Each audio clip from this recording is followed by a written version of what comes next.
First of all, I think it's a great idea having a downtown athletic club like this. So for those that put it all together, I can't think of a better mix of obviously downtown business people and sports and UH and you know, obviously we'll get. I think it's a phenomenal idea, and I appreciate you letting me come by and talk to you a little bit. Obviously, I'm going to talk to you a little bit about UH basketball. I'm sure most of you would rather talk about Jeremy Lin, and we're not getting enough talk about that. But I actually saw Jeremy Lin play as a senior in high school. I was up at the CIF Northern California Championships. It was at Santa Clara University, and I was watching another kid, and this Chinese kid was out there playing ball, and I remember I turned to another coach and I said, "You mark my words, 6 years from now, that 6'2" kid's going to have the greatest week in NBA history."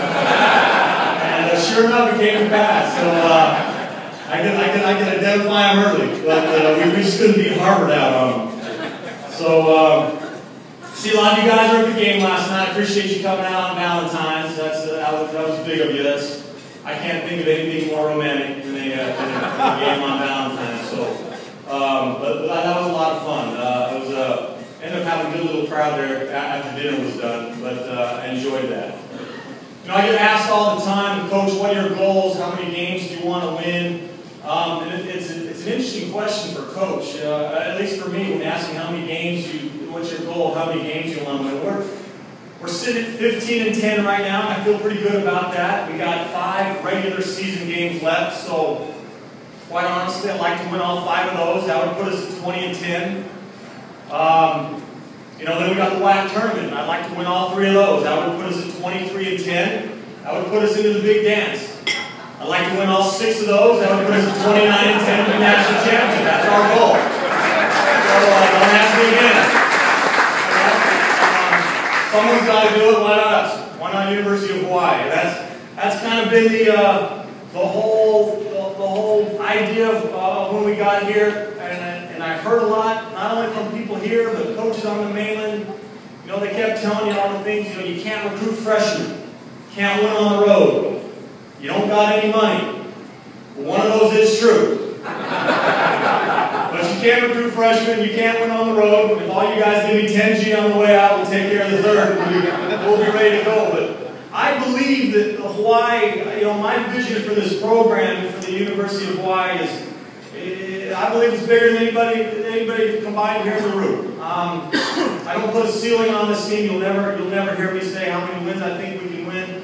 I think we can win every game we go against, every team we play, and that's how we approach it. And to a part, you know, we've proven that at some time this year. I see, you know, obviously we beat a good team in Xavier a little earlier this year. I thought. I know the Clemson win at the time, didn't see much. They beat Virginia last night and beat Florida State. And, you know, we competed against some really good teams. Gonzaga up there, I thought we played well. Nevada, who I think is a top 25 team. I'd like to have those last 3 minutes back, but we competed there. And, you know, this team has the mindset that they can go in and beat anybody on any given night. You know, it's not always how it works out. You drop some, and you know, you drop some that you wish you had back. But I like the idea of what this team stands for. These guys do play hard. These guys go after it. They get after it. We're not the most athletic team in the world. Most nights, I don't sleep thinking about how we're going to guard people, how we're going to stop people. But we find a way to create our own advantages, and that's been a big part of what I believe in. Is rather than talk about all things we don't have, let's talk about the things we do have. I got a group of guys that are willing to work hard, and we're going to find ways to create our own advantages. I'm very pleased with the development of the guys. You look at a guy like Vander Joachim, and for any of you guys that came by practice, especially early last year, and saw Vander, that big, toothless, out of shape, goofy kid that he was, trying to run up and down, and I really believe he's the best center on the West Coast right now. I mean, there aren't many players that, you know, I don't know the East and Midwest as well as I know the Pac-12. I spent a long time there. I know the WCC. I think the kid Robert Sacre, Gonzaga's really good. But there aren't many. That kid's come a long way. And that's a way that in Hawaii, you know, we can create our own advantages. You know, we may not get the McDonald's All-American, but maybe we can create them. You know, maybe we can continue to develop them, and to where you can have a player like Vander Joachim, who by the time he leaves here will get a lot of looks, and he's going to make a lot of money. So any investment brokers out there, I suggest you bump up to him, because he's going to be driving a fancy car here, I believe, in a couple years. But he's getting to be a real good player. I look at Jostin, who, what can I say about Jostin? I think I'm going to go this.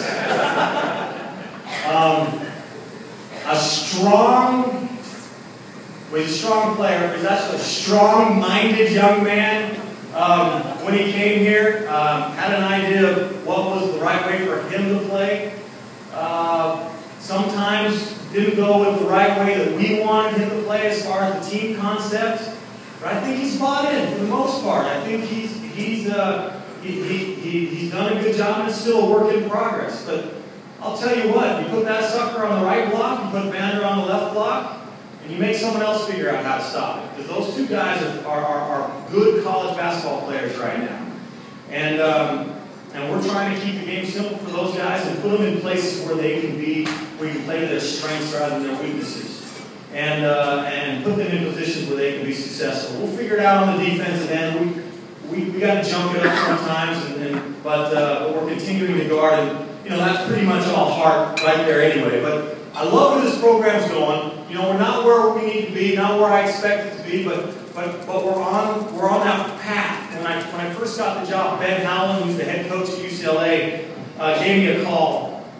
And you know, you get a lot of advice when you get jobs, but this was some of the best advice I thought I got. He said, Coach, he said, Gib, make all your decisions based upon your third year versus your first year. And that was really hard for me, because I was the type of guy, and still am, that I want it now. But we made some decisions in that first year of recruiting class, and even this second recruiting class, where let's think more towards the future versus maybe go get a guy right now that can help us win a couple games. We'll find that freshman that can win you know, the last 3 games of the year. You know, maybe 2 years down the road. Go develop that guy that 3 years from now, 4 years from now, after he's been in the program for 3 or 4 years, is going to really, you know, play for Hawaii and help you cut down nets and win championships. And that's kind of what we've done. And the guys who got sitting out this year that you guys, you know, no one's really seen yet, those are program guys. You know, they're guys that are going to win a lot of games before they leave the University of Hawaii. We've got a kid, Brandon Jawada, who's redshirting, that has come a long ways already since he's got here. You know, remember that name. He's going to be a heck of a player. We've got a kid named Christian Stanharder, who's a transfer from Nebraska, who was their leading rebounder and second leading scorer, and only played 20 minutes a game for him. And I wondered why he only played 20 minutes a game until I actually coached him. And I can see why. He's one of the most intense players. He's German-Filipino.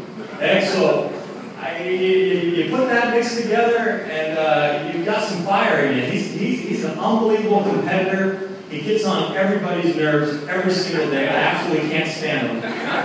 But he's going to play for me, and I know he will. And I love him for that. And he's aggressive. He's got a chance to be our best player next year. And that's saying a lot, because I think we've got a couple of good guys coming back. You know, he's really good. Signed a kid named Caleb Dressler out of Washington. He had his first state tournament game yesterday. It's a 6'10" kid out of Washington. He had 33 points, 22 rebounds, and 10 blocks. That's the only triple-double in the state of Washington this year. Kid's not playing for the Huskies. He's playing for us next year. You know, he's a good one. And we're actually at a point where we can bring these guys in and redshirt them, which I think is a true showing of a program. When you can wait, when you can be patient, and you can build and get these guys better and better. You know, if you look at this conference, you look at Utah State, I think they're a great model to kind of follow, because they've won consistently, and he's redshirted guys, and he's gotten all those Mormon kids. They go on missions, they come back with 27-year-old freshmen. You know, we can't do that quite as much. You know, but I did go to Israel. Got a guy. He's going to be here for a year. Going to go to the military for 3 years, come back. So they'll take the Mormons, we'll take the Jews. We'll figure it out. You know, and I go to battle with them. But so I like that idea. I like the idea of thinking a little bit differently, and if you can afford to sit a guy down and have him get older and stronger, and more than anything, it just solidifies their bond with the state of Hawaii. And I think those guys that have been here long enough really adopt Hawaii. You know, Zane Johnson, talking to Zane Johnson, he wants to live here when his basketball career is done. He wants to come right back here and work and live and raise a family in Hawaii. I love that. That's exactly how I felt when I lived here and moved away. Spent 20 years trying to get back. So, you know, I want guys like that. I want guys like that that fall in love with this place. I think those guys will play for you. And I think they'll give you, you know, everything you got. So, you know, I do think the future's bright. I appreciate everything.